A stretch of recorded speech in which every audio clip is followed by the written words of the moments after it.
Alright, so welcome back everybody. So for this video I'm going to show you guys how to play this little game called Seaside.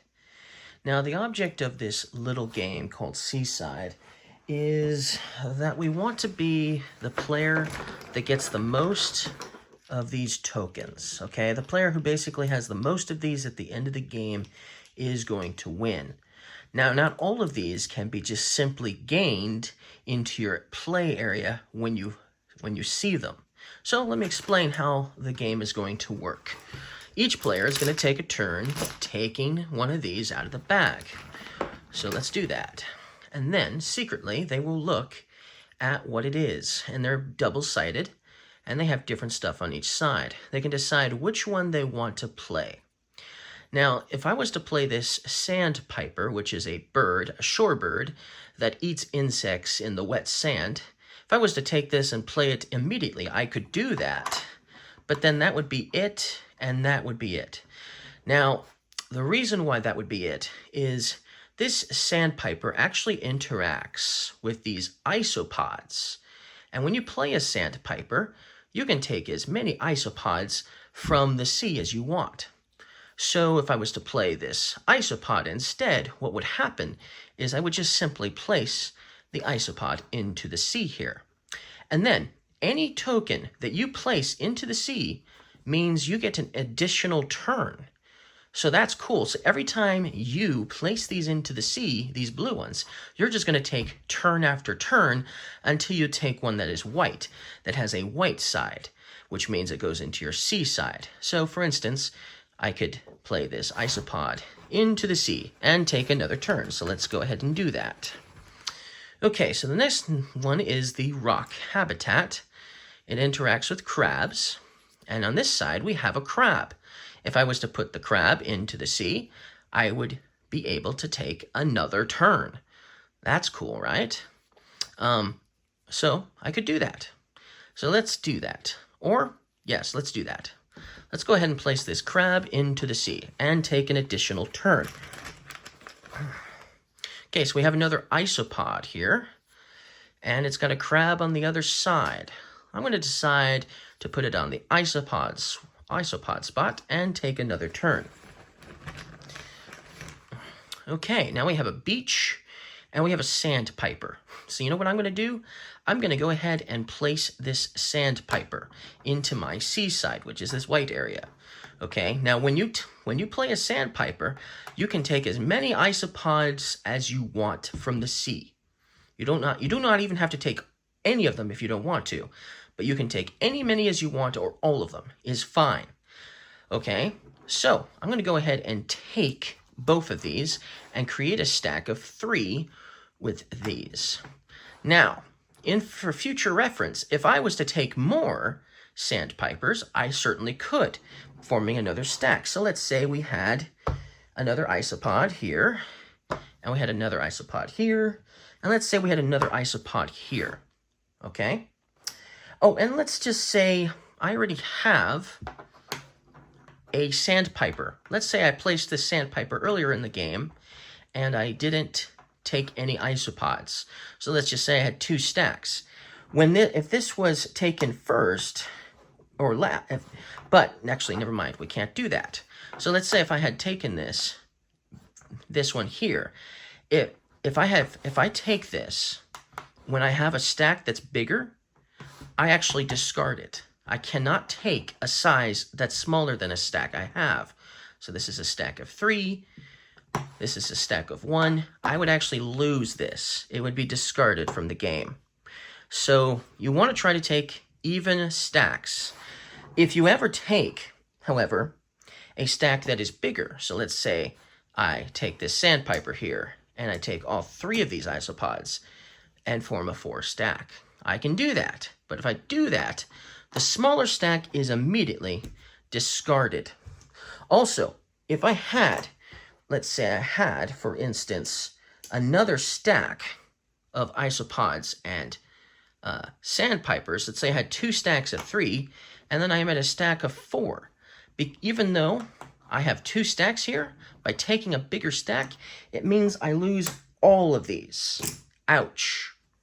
So when the object of the game is to try to get as many of these tokens as you can, you don't want to be greedy. You want to take a certain size stack, and then you're going to want to obviously wait until you can take the exact same amount of isopods that you did with your previous stack, okay? So you could make a stack as high as you want. You could do like 7 isopods and have a sandpiper, and that'd be fine. But then you would definitely need to wait until there were 7 isopods out before you could do it again. And that's assuming, another player didn't decrease the amount of isopods to begin with before you get 7 out. So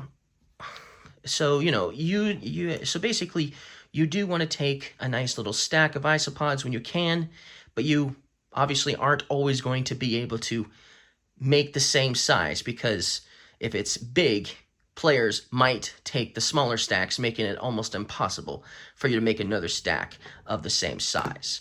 So that's kind of the idea. Not too many, not too few, but not too many. That's kind of what you want to do. That's kind of how the sandpiper and the isopods are going to work. Okay, so I explained the sandpiper and the isopods and how they work. Okay, let me explain first everything that can go into the sea. So the crabs go into the sea, okay? The isopods go into the sea, and the seashells go into the sea. Whenever you play one of these into the sea, okay, you get to take an additional turn, which is nice, okay? So that's the idea, okay? Of course, you can play other tokens, though. So we have the beach. That can go into your seaside when you take it. We have the wave. That can also go into your seaside. And then we have rocks. Those can go into your seaside. And we have the sandpiper. They go into your seaside as well. So these are the 4 different tokens that can go into your seaside immediately after you take them, okay? That means the other tokens have to be taken from the sea with one of these abilities, okay? So let's explain how crabs and rocks are going to work next. So on their own, rocks aren't enough for a crab habitat. So your first rock will go into your seaside and do nothing. It has no effect for the first one you play, okay? Let's put some crabs out here, though, okay? Let's say we have 3 crabs, okay? So when you do this, and let's just say an opponent has a crab already somehow, some way.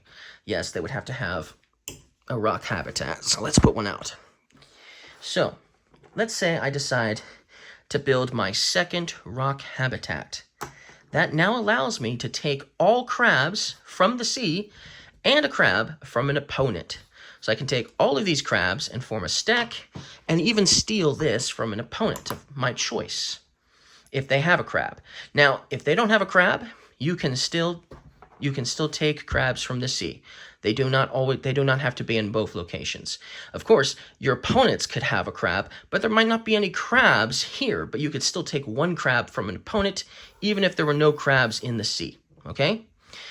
And you can still build a second rock habitat, even if there are no crabs at all. That is fine. It just means it'll take longer to take more crabs, because you see, once you've built your first rock habitat, you are going to have to build a new one, okay, to take more crabs. So I'd have to start another rock habitat. So here's another rock, but it's not big enough for any crabs yet, okay? And then let's just go ahead and add the second one here. Now it's big enough for a rock, for another crab amount, for more crabs. It's another new crab habitat, okay? So that's how that's going to work for rocks and crabs, okay? Now, like I said, you can build a second one and not have any crabs available, and that's fine. But yes, you can do that, okay? So that's how crabs and rocks work. So let's just talk about seashells. Okay, let's put some out here. Okay, and let's talk about beaches next. So let's say there's already some seashells in the sea. Okay, well, if I was to place a beach into my seaside, okay, I immediately can take the same amount of seashells that I have for beaches. So since I have one beach, I can take a seashell if it's there. So that's what I'm going to do. I can do that. But let's say I was to build another seashell, another beach, I mean. I could then take 2 seashells because I have enough, but there's only one there. That's fine. I can still take the one there. Of course, if there was 2, then I'd get to take 2, which is nice. Now let's say I had 3 beaches. Okay, well, I still could take 2 regardless, okay? It's kind of the idea. You can take as many seashells as you have as beaches and add them to the same stack, and that is fine, okay? Now, there is some things to note about beaches. There is one type of token that you can take called the waves. And if you take a wave, it's going to go into your seaside, okay? And it's going to wash away one of your beaches. Your choice, which one you're going to wash away. You can look and see what's on the other side and all that jazz. So let's see here. This one has a seashell, this one has a wave, and this one has a crab. If I choose the beach that has a wave below it and flip it over, then I have to activate this wave as well, meaning I'll have to flip over another beach. Ooh, it's a crab on this side. So then I would flip it over, and then this crab would go into the sea. So not only do I lose a beach doing this, but I also lose the token, and it becomes a crab. Now, there's some strategic ways you could do that. There's strategic things on how you could do that. Let me find an example. Okay, let's say I have no waves yet. Let's say there's 2 isopods in the sea. Okay, and let's say we do that. Okay. And then let's say on one turn I decide to take this beach and place it into my seaside. I did what I wanted with it. I got these seashells, which is great, okay? Then on a future turn, if I take this wave, I now must flip over a token, which happens to be, a beach token, which happens to have a sandpiper on the other side, the one that I decided to pick. And that means I activate its ability as well, forming a stack with these isopods. So that's a nice little combination turn there.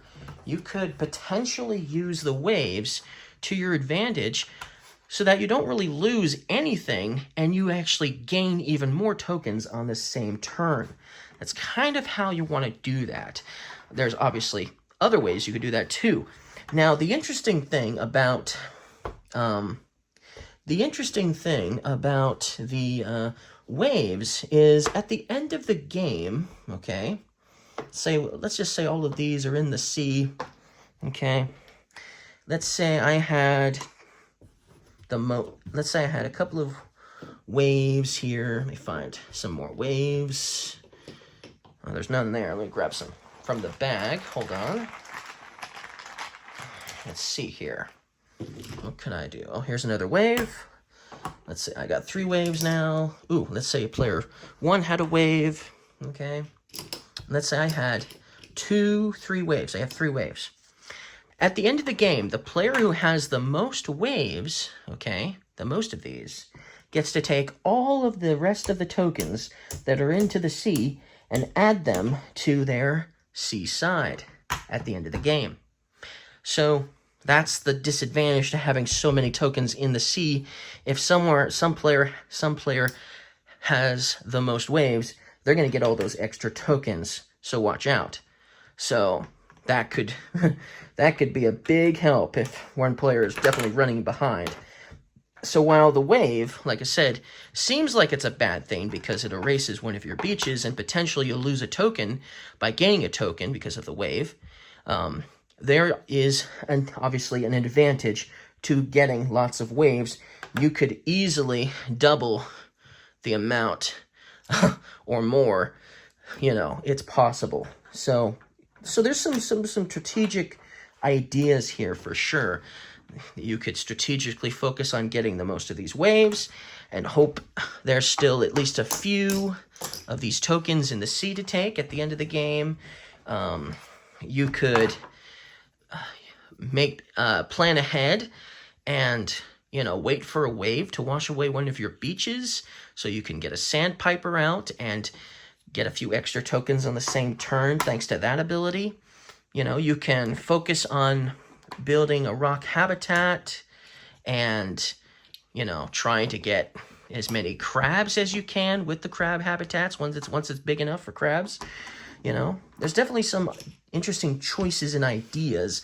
There's definitely some interaction for sure, but obviously some turns can be longer than others if they're constantly putting tokens into the sea. And while that might seem like a bad thing, if they're putting a lot of tokens into the sea and they're all different, that player might be able to make something out of it, but the other player going next could potentially, with their certain tokens that they play into their Seaside, could get a lot of extra tokens on their first turn too.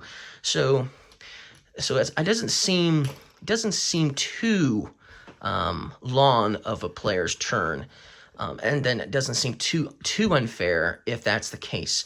The crab thing probably is the most unfair thing, with the crab habitat letting you steal a crab from another player, especially if you're playing more than 2 players. Then you're just choosing somebody, you know, who looks like they might have the most points, perhaps, you know, the most tokens, and taking one of their crabs if they have one. Still, that's the game. That's basically everything you need to know in order to win the game, in order to play the game. The game will end when the bag is empty, okay? And there's a certain amount of these in here based on the player count, okay? But when the bag is empty, the game is over. And that's how you play Seaside. So thank you guys for watching this little how to play video. I hoped it was helpful. And I'll see you guys again next time. Bye.